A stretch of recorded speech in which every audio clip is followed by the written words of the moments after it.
Mailbag part 2. Answering your questions from Twitter. We got questions on the Pacers' chemistry. Jarace Walker's role. Could it look a little like Sabonis's? Tyrese Halliburton's next steps. Buddy Hield's market. And more. And we'll get to all of it today on the Locked On Pacers podcast. You are Locked On Pacers, your daily Indiana Pacers podcast. Part of the Locked On Podcast Network. Your team every day.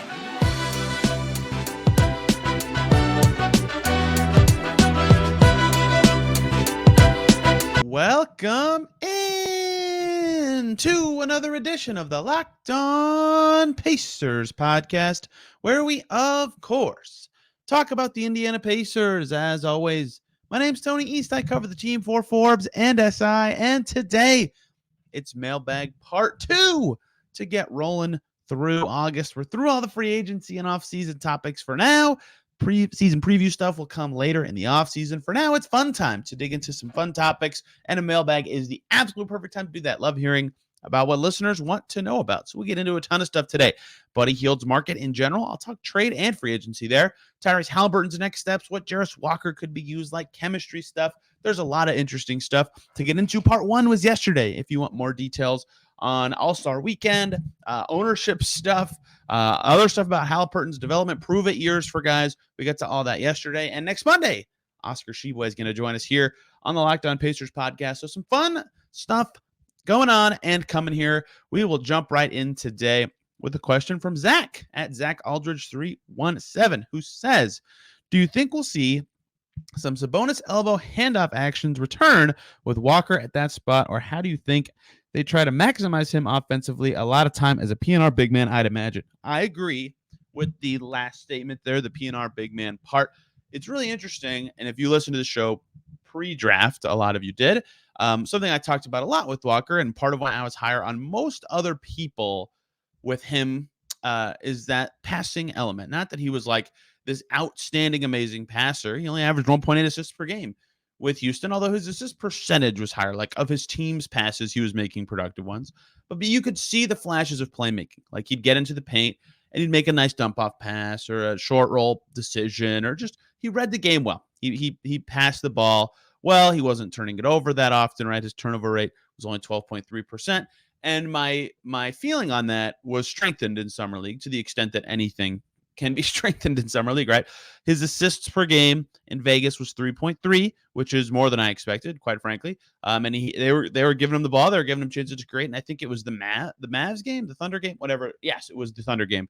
His passing looked phenomenal when they were allowing him to kind of explore his space as a passer. Now, granted, the Thunder were going under on screens and defending him in a way that let him attack the paint, but he did really well in those settings. And his assist percentage, right, the percentage of the Pacers' assists when he was in the game was 15.6%, like almost 1/5 of the Pacers' assists were him when he was out there, right? Like, he was actively distributing and was a part of their offense. Shout out to Real GM for Summer League stats, by the way. They're the best for that. So I think you saw why at least I think he will be a passer of some level in the NBA. He will not be a non-passer. He will be able to not just like routinely swing it or like pass it to the next guy that the play calls for. Like, he'll be able to catch and know where the ball should go from a read and react, or catch and throw somebody open, right? I think he's got that level of basketball IQ and skill, and I think that is going to be fascinating to see what that means for this. What this question is asking, his actual role in the offense, right? Because in Summer League, some of these assists come from stuff like he gets it at the top, there's a ghost screen from a guard, and then he sees how the defense reacts to that fake screen, and he would attack, or he would actually come around a screen. Sometimes when he was playing point Jarace, or when he was the 5-man, his touches were short roll stuff, right? That's what you saw a lot at Houston, is especially with Marcus Sasser, who, another NBA player, was running point. Like, that Sasser was the guy passing the ball. So Jarace's passes and creation opportunities were he caught it from someone else, and then he would be tasked with doing things. So if you look at the Pacers specifically, I see very few reasons, and I think, Zach, I don't think you do either, given your question, where you just like Jarace Walker's creating on this possession, right? That was a Summer League only thing. But I do, they have Halliburton, they have Nembhard. Those guys can pass.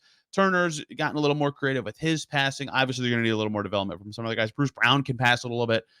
Certainly, they're gonna be able to pass. So Jarace doesn't need to create a ton. But what he can do is be additive in a way that you saw TJ McConnell. I don't know why I keep going back to guys that can pass. TJ McConnell can pass too. So they have guys who can play make. The question is, what does that secondary creation look like? And what did that look like last year for them, right? To use Sabonis as an example, he was on the team, in fact, 2 years ago, right? They ran all that handoff stuff through him. Like, I don't see Walker doing a ton of that.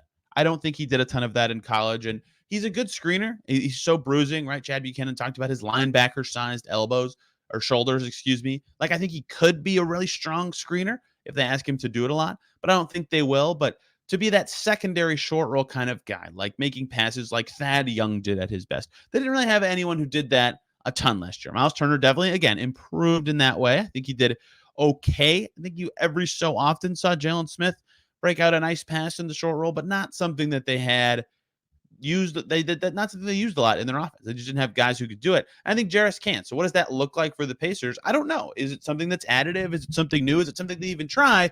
Or do they just use their natural playmakers to naturally play make? Like, they were still a strong assist team last year, even without a ton of that secondary kind of creation. And I think I am selling them short a little bit as a passing team. They were 6th in the NBA in assists per game. They moved it around pretty well. They get into their early offense, but what does that mean for Jarace Walker? Have I rambled for this long without actually answering the question? I think that most of his passing chances, or just how they kind of maximize Walker offensively, will be him being a second side guy, right? Like, he'll set a screen and stay around the play so he can be a safety valve, or he'll hang out in the dunker spot, and if he's cut off under the basket, he'll know where to swing it, or all that. That is where I think he'll look the best on offense, because I don't think he can be a spacer. I don't think he should be playing the 5 right away, especially if they want to develop him as more of this 0.4 type. So it's figuring out how to blend all that together is going to be tricky, but that's kind of how I feel like he should be used offensively. Think Thad Young before his wrist injury, and what was that, 2016-17? Let me double check that pretty quickly, but that seems like kind of the blueprint. And Thad was on fire from 3. People forget about that. Thad was on fire from 3 that year before he messed up the wrist. So he ended up at 38% for 3 that year. Granted, it was only on 2 attempts per game, so that number has to be higher. But Thad did a lot that year that was productive, and he was shooting well he shot well from 3, had this wrist injury, and then he only took 6 threes the rest of the season. But that kind of year, it was Thad Young's kind of best, quote unquote, year with the Pacers to me, in terms of how they used him from the right times of spacing. His passing numbers were pretty good. His steal numbers were pretty good. His offensive rebound numbers were down, but he was still effective on that end of the floor. His shots were down, but his touches were more productive. I think Walker's going to be a lot of high quality touches kind of guy in offense, where it's like, oh, he has the ball in a very productive situation because he set a good screen, or because he's in the perfect spot on the second side, or he's going to be such a quick decision maker because he's going to get the ball in a lot of really advantageous situations, like Thad Young did in that year. Thad Young's turnover rate that year was pretty low. His assist rate was solid enough, right? I think that is sort of the blueprint. Although, again, Thad making threes certainly helped his stats that year. So I've rambled here a little bit, but I've actually wanted to dive into what I think Walker's role will look like. So Sabonis elbow handoff actions and stuff, no, I don't think Jarace Walker will do much of that. It's hard for me to think of a lineup where that makes a lot of sense for the Pacers. And the thing is, the guy they would want to do that with is Walker and Buddy Hield, but they don't have any playing chemistry yet, right? So maybe that's something they explore as the season progresses, but I don't see that right away. But as for that, maximizing him offensively, I think some good early action screen stuff. I think having him in the dunker spot ready to make decisions and dive under the basket when someone is attacking will be the most likely things you see him do. And he'll be around the ball often, kind of as a safety valve or a secondary creation option, just to be a threat, because I don't think it makes any sense for him to be a spacer at all. I don't think it makes sense for him to be planted under the basket at all. He's too active to do any of that stuff. So figuring out how to plant that in with what they already do and the identity they already have, that is the next step for Rick Carlisle and this Pacers team. Good question. And I've been thinking about Jarace a lot recently, so I had a lot to say there. Next, coming up, let's talk about the Pacers' chemistry and Tyrese Halliburton potentially creeping up into that all-NBA conversation.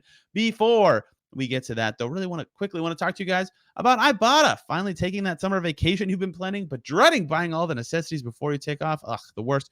It's time to stop spending your hard-earned money without getting anything in return. Enter Ibotta, who give you the cash back you need on hundreds of grocery items, from produce to personal care to pantry goods, so you can make sure you're beating inflation no matter what you're buying. Either link your loyalty account or upload your receipt after you shop. You can get cash back. It's that easy. The average Ibotta user earns $120 per year.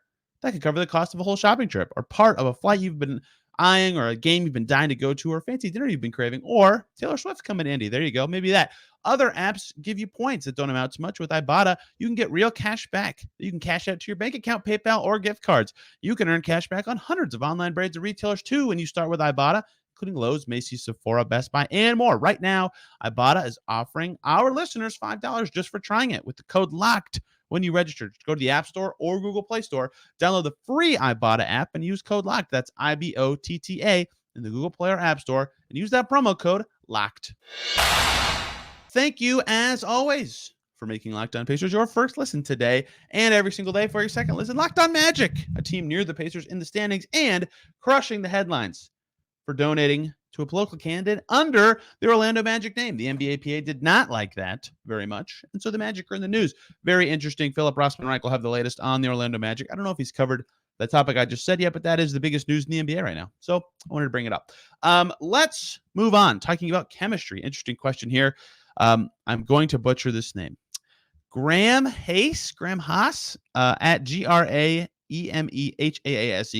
With the changes in player acquisitions and departures, and then in parentheses, James Johnson and O'Shea Brissett, how has the team's chemistry been affected? Is chemistry something the Pacers front office is considering when thinking about potentially moving on from additional veterans, mainly Hield? Good question, and something I've talked about with George Hill and James Johnson, right? They're not back with the team, and the reason they would be is this chemistry reason, right? Last year, they were very highly regarded teammates just for locker room presence alone, and that is so important. And you can be like, it's really, I think the more I get around NBA teams, the more I think, at least from my perspective, if you're subtractive in the locker room, it's very obvious. Like, I think a lot of players are neutrals, but if you're additive, that's harder to replace and isn't as clear sometimes until that voice is gone. And so we'll see what that means for the Pacers this year, but they definitely struck a good chord of team vibe last year, from, good constructive criticizers to, good hype men to good bonding guys. Like, they had it kind of all there, and they all got along really well in a way that wasn't really present to me since 2017-18. Not to say the teams after that didn't get along. They had good chemistry in the following seasons. They had pretty dang good chemistry for a hot 3-4 years there. Like, I don't want to belittle that at all. That was important to their success. But you can see when that is kind of seeping away. And I don't think the Pacers are going to have low chemistry this coming year. In fact, I think their chemistry, as long as they have Tyrese Haliburton, is going to be exceptional. He is very good at bringing people together. He's very good at reading a room. He's very good at sending a message. He's very good at bonding his teammates. So, to the extent of what their team is right now, I think their chemistry is still phenomenal. And I think that Brissett is a great chemistry guy. He is one of those guys that, if he's playing or not, he's a great hype man off the bench. He's great in the locker room. He was close with Tyrese, but he got a better offer somewhere else. James Johnson was great for everybody on the team, but it makes sense why he wasn't prioritized given the state of the Pacers roster. George Hill, obviously a midseason acquisition, still no room for him either. So I get why none of them are on the team, and I do get how that could hurt the locker room, which is something I have talked about. But if they're going to be the team they want to be, other guys are going to have to step up in that realm at some point anyway, whether that's Haliburton, whether that's TJ McConnell being now the vet, basically, whether that's some other young guy stepping up, whether that's a new acquisition, Bruce Brown, using his experience in the Nuggets championship locker room to say, hey, I have a thing or two to say here that could be valuable. I don't know who the vets are going to be, but I do think there'll be maybe a different dynamic just without some of the guys they lost. But I don't think their chemistry specifically will be any worse so long as they have Haliburton as a leader. He is just excellent in those settings, and that's extremely significant to the team. As for considering it in moves, absolutely. I think every team considers chemistry and moves to some level. Like, look at the reaction to the Marcus Smart trade. And I get the Celtics are doing what's best for them, but I mean, there's a lot of talk about, maybe the Celtics are just as good on paper, maybe better. Porzingis was great last year, but man, did they give up a lot in terms of chemistry and just the heart of the team kind of stuff. Like, is that worth it? Because that is so valuable to have a guy like that on your team, on your roster, who can elevate everybody in those off-court settings. So I think the Pacers absolutely consider it. in every situation, even though Brissett and Haliburton were close. It's not like they ignored that when he signed with the Celtics. As what it means for Hield, yeah, he is very close with Haliburton. Haliburton has said he understands Buddy Hield better than anybody in the league. And then you hear Kevin Pritchard at his end of season press conference saying, we've got to find the role that makes sense for Hield if we're going to extend him and all this stuff, right? That makes sense for him to say and consider. So, of course, the team's going to talk. They said that Tyrese Haliburton's a partner with the franchise. Like, of course, they're talking about all of this stuff, right? Even though he's close with Haliburton, he's close to everybody on the team, and Buddy Hield's a delight to be around most of the time. Of course, they think about what losing him would mean to their chemistry. I don't know how much it would hurt the team's chemistry at all, to be clear. I'm not around all the time. But to me, of course, it's something that's thought about. Of course, it all matters, right? It's important when you have or don't have those guys and the time that you do or don't have them from your team building perspective. But big picture, I think as long as Tyrese Haliburton's on the Pacers roster, their chemistry is going to be very good. And other guys might have to step up as this team evolves from what they are now to what they want to be. Third question today from @ChaseHoops_, whose name is just Chase with spaces on Twitter. Do you think Tyrese could make an all-NBA team jump this year with likelihood of him being more aggressive scoring now that he has the max extension? Good question. And perfect, because this question came before yesterday's show when I talked about that being something I consider to be one of the next steps for Tyrese Haliburton, is being that more aggressive kind of player on the offensive end, right? Upping his shot count to somewhere closer to like 17. That's not even that much higher, but just a little more, a few more. He's good at scoring. He's efficient. Take a few more shots. Can he get into the all-NBA mix? So there's something interesting about this. The first thing I did when I read this question, just to prep and have the right tabs open, was Google the all-NBA teams from last year, right? And you look at the guards: Shea, Luka, Steph, Donovan Mitchell, Dame, Fox. That's a crew that's all above him last year, right? No doubt about it. Catching those guys will be hard. And then I was like, oh yeah, duh. There's no more positions for All-NBA. So that doesn't matter. Throw that out, right? Who's the 15th best player who made All-NBA last year?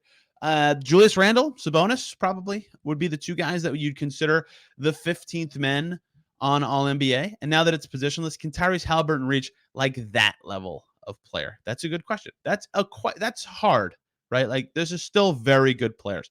Sabonis was fantastic last year. Randle was also fantastic last year.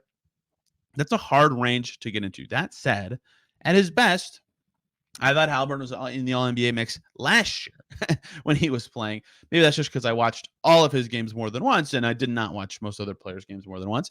But he already is that level of offensive talent. Like, he was probably one of the best 10 to 15 offensive players in the league. His defense, of course, leaves something to be desired.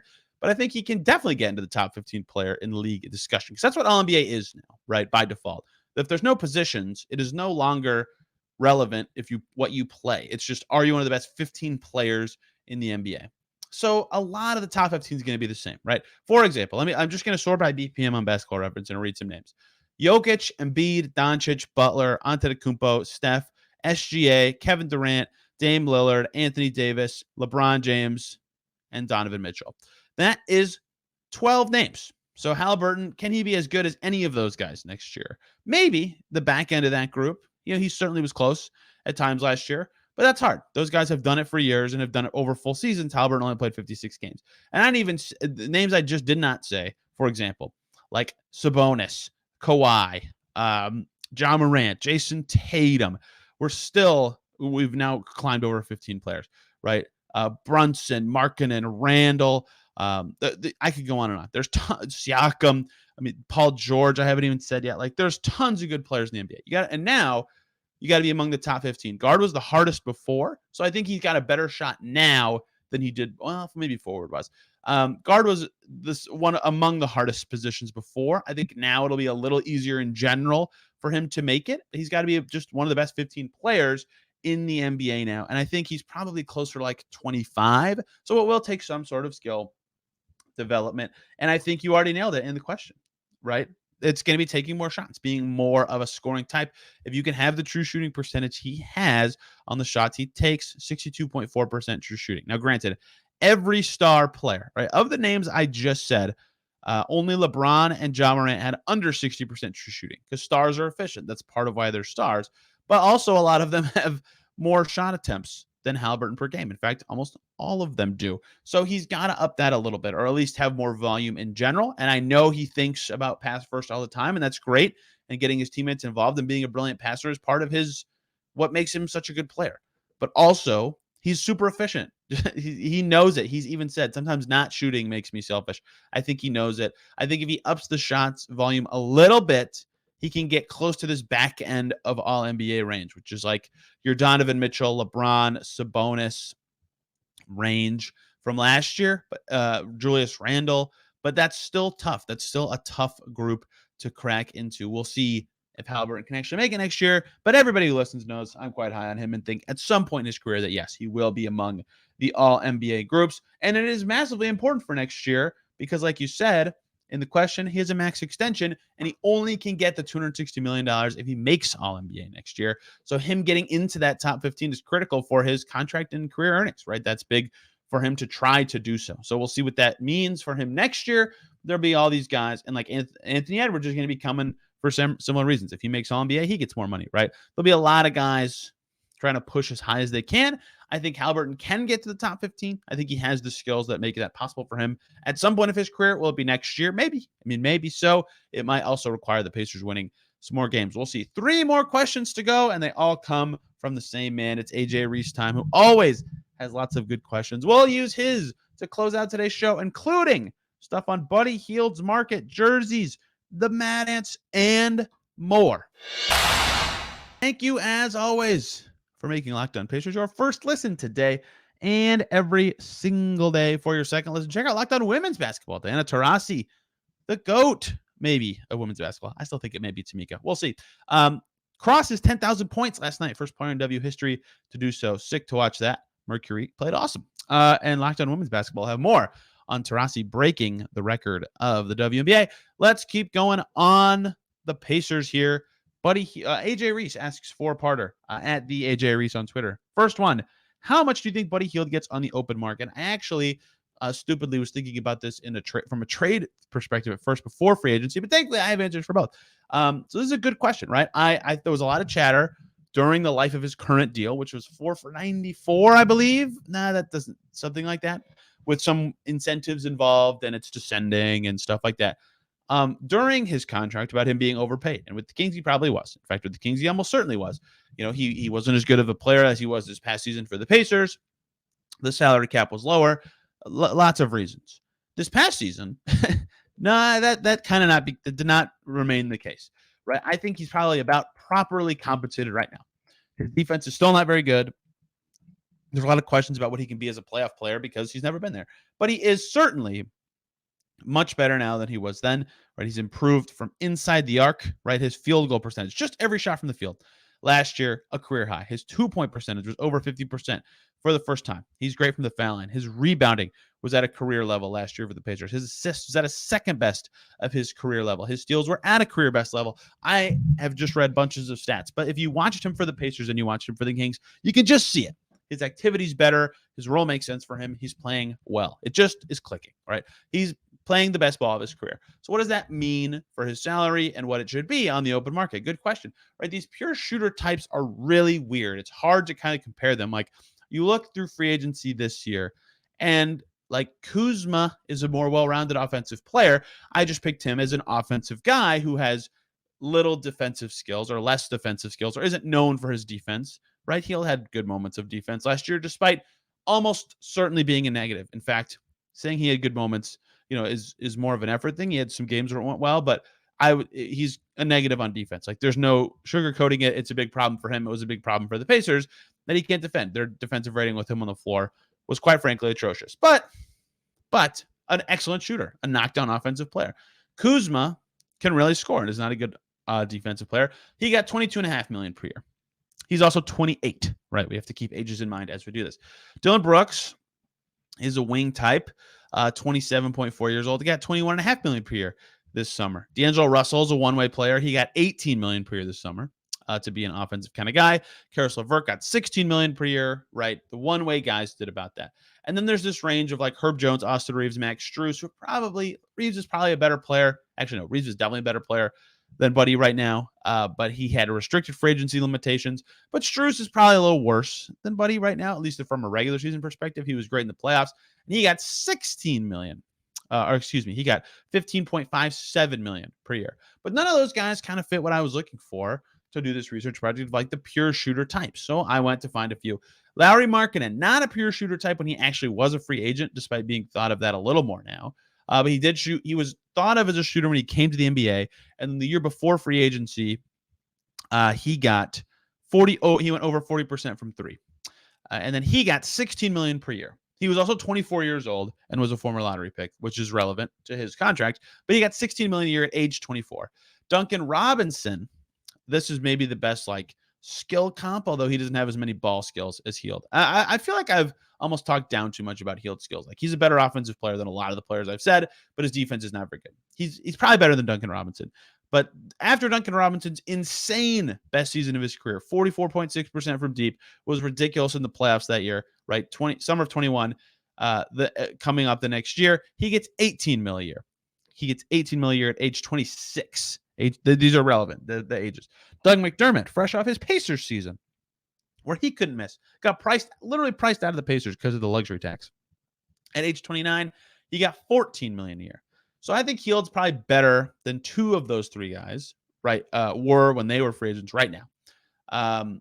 Maybe Duncan Robinson you could think of as better. So they were also all in their 20s and had room to grow from an age perspective. Hield turns 31 in December, right? So next summer he'll be 31, and in his age 32 year of his career in life. What does that mean for his earnings? Well, teams just won't see as much upside and be willing to potentially bid on that upside. So all these data points together, where the only $20 million player I've mentioned so far is Kyle Kuzma, who is a forward, right? Just by default has size, is only 27 right now, and is on a team that was very much behooved to keep him because of his bird rights. I would say Buddy Hield's value is somewhere between like 18 and 20 million per year, maybe a little lower depending on what this coming season looks like for him. But he's certainly a more valuable player to me than Caris LeVert, who just got 16 million per year as a one-way player, right? He's better than Strus, who just got 15.5 million per year. To me, I would hear arguments that Strus is better. Strus can defend and is a decent shooter, but there's a big difference between being a 37% shooter and a 42.5% shooter, right? A big difference, especially in how you're covered.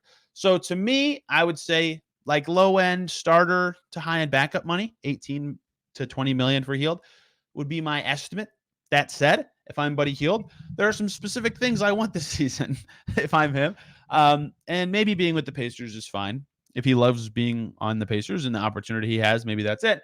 But if he is a guy who's being considered as a trade candidate because of his contract expiring at the end of this coming season, if I'm him, I want to go to a team that is way over the cap and has no way of keeping me if they do not pony up and use my bird rights to keep me. So he would like to, I think if you're Buddy Hield, ending up on an expensive team that's far from the apron sounds very nice. So they are incentivized to keep him. A team with a bunch of cap room or a team with more flexibility, maybe not as attractive to him. We'll see. But that is about what I think his market could be, and he could get more in the right situation. 2 from AJ. When do teams usually release the City Edition uniforms? I had not thought about this at all, but usually much closer to the season. I don't think any teams even get to announce theirs before like training camp, but some of them do right before media day, just because you're going to see them then at that time. I just Googled the Pacers announcement for their last year City Edition uniform, the black ones with like the trim, the construction themed ones, and there's actually no date on when this was officially announced. It looks like early November though was when. Okay, yes, that is correct. November 10th. So a little bit into the season, actually. So some teams do a little earlier because it gets spoiled on media day, and some teams get like the statement edition because they made the playoffs. So sometimes that one comes out earlier too. But a little ways into the season, it is about usually when this happens. The 2021 Pacers City Edition uniforms, the pinstripes. 2021 was the FloJo, wasn't it? And the pinstripes was the year before. There's too many jerseys. I don't want to rant too much, but there's too many jerseys. That one came out before the season. That was November 2nd. No, that was in season. I'm doing a terrible job with dates. That one was November 2nd. So what I'm seeing here is early November seems to be a trend. But remember, the season starts a little later this year, so maybe it's a little closer to Thanksgiving. We'll see. 3, best idea for the new Mad Ants name. That's a funny one. I don't know. I've thought about this. And I actually laughed at the first time I thought about it because I hate that the G League did this. They had these cool names, like the Maine Red Claws was sick and the Sky Force is sick. Mad Ants is a cool name. They had all these cool names. And they've gotten way less cool as they've become more attached, like brand synergy to their NBA team. Like the Maine Red Claws is the Maine Celtics now. That's boring. The Skyhawks are just the Hawks. Blech. Yawn. It's boring. But the first thing that came to my head was, well, Oklahoma City, the Thunder, their G League team is the Blue, the OKC Blue. And the I think it's the Pistons, although I could be wrong because there was the juggling of the Pistons G League team going to the Suns and back and whatever. The Grand Rapids Gold exists as well. So the first two names I thought of were the Blue and the Gold because of the Pacers being the Blue and Gold. And they're both taken. So they can't be the Blue and they can't be the Gold. Someone suggested to JMV once, I read on Twitter, he replied to it, something about Slick Leonard's name, calling them the Slicks. And that was awesome. I have no idea if that's something the Pacers would actually consider, but that would be sweet to me. That's a good homage and a cool name. So the Slicks would be cool, or something to that effect. But I actually don't really know. It's kind of hard. Noblesville doesn't have a ton of like easy to like the Millers for Reggie makes sense. Noblesville's high school is the Millers. I guess that could be something as well. But it's kind of hard with the Blue and the Gold taken. And Mad Ant is named after Mad Anthony Wayne, a general who was stationed in Fort Wayne. That they're not in Fort Wayne anymore. They already said they're changing the name. If they are the Noblesville Pacers, I will personally riot. I think that's super lame, even though I think that's possibly on the table. The last one from AJ, any advice for his interview tomorrow?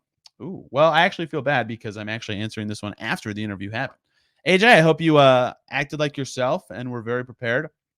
I think that is the key parts of this. And I don't know that I'm the best at interviews, but I would say as long as you're prepared and you have the appropriate skills, I think it's more about proving that you interact well with people and fit into a culture than any specific answer you give in an interview. I think that is generally what I would say is crucial in interview settings. And just be prepared and have your own questions. Always have your own questions.